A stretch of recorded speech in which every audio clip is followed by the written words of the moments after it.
Renewable energy production must benefit the communities where it is based. Community energy projects have the potential to power 22 million homes and save 2.5 million tonnes of CO2 every year. However, the barriers to become a licensed supplier mean that community energy projects currently cannot sell directly to local customers. The amendments to establish local energy supply agreed in the other place would have rectified this. Why did the government remove this important amendment?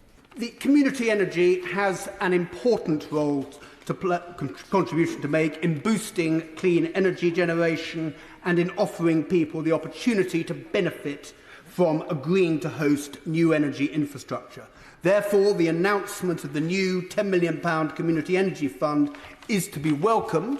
However, it is important that the government monitor very closely the fund's impact and whether it is successful in unblocking more community-owned projects. If it is not, they do need to bring forward further measures, such as the amendments that were proposed in the other place. We think on this side that community energy is going to be a really important part of the decarbonisation process. It's not about the large shiny things upon which money in large amounts will be lavished, but it actually in aggregate will produce a huge impact on decarbonised energy in the country. But the government still has not, in terms of green plumbing, introduced the arrangements in the system which will enable local power producers to trade locally and get the proper value of their trade. That's vital to the success of certainty of those projects. And Labour wants to support local energy projects practically, particularly through the valley of death period where the pockets of community energy are usually shallower than needed for all the planning, permissioning, etc. To run its course with our support from Great British Energy and local authorities, and indeed we are proposing that 400 million per annum over a period eventually can go into community and local energy to support it in its very important role as far as decarbonised power is concerned. And is it not the case at the moment the grids, the national grid and the local distribution networks, do not have a duty to positively engage with small-scale and community electricity suppliers to encourage them onto the grid, and instead just put them on a list at the bottom of a list that is first come, first served? I want to highlight, in terms of this bill, the abject abandonment of community-owned energy projects. It is patently obvious that any just transition to net zero is simply not possible if local communities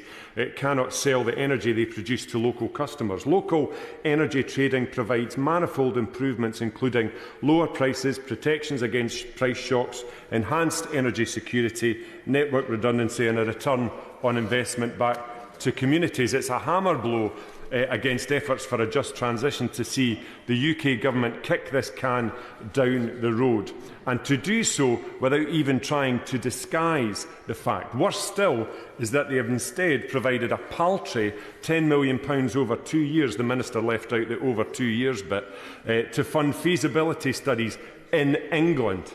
This isn't seed corn funding, Mr Deputy Speaker, it's chicken feed, and served up with extra disdain for Scotland and Wales, as the UK government has steadfastly refused to apply Barnett consequentials to this admittedly pitiful sum. And fundamentally, this sop to Tory backbenchers doesn't remove the barriers. As one of his own backbenchers even said, doesn't remove the barriers preventing community energy schemes from selling their power locally, which the local electricity bill and the amendments made previously to the energy bill would have done if these had not been removed by government ministers at committee stage in July. So why is this Tory government so loath to put power in the hands of the people?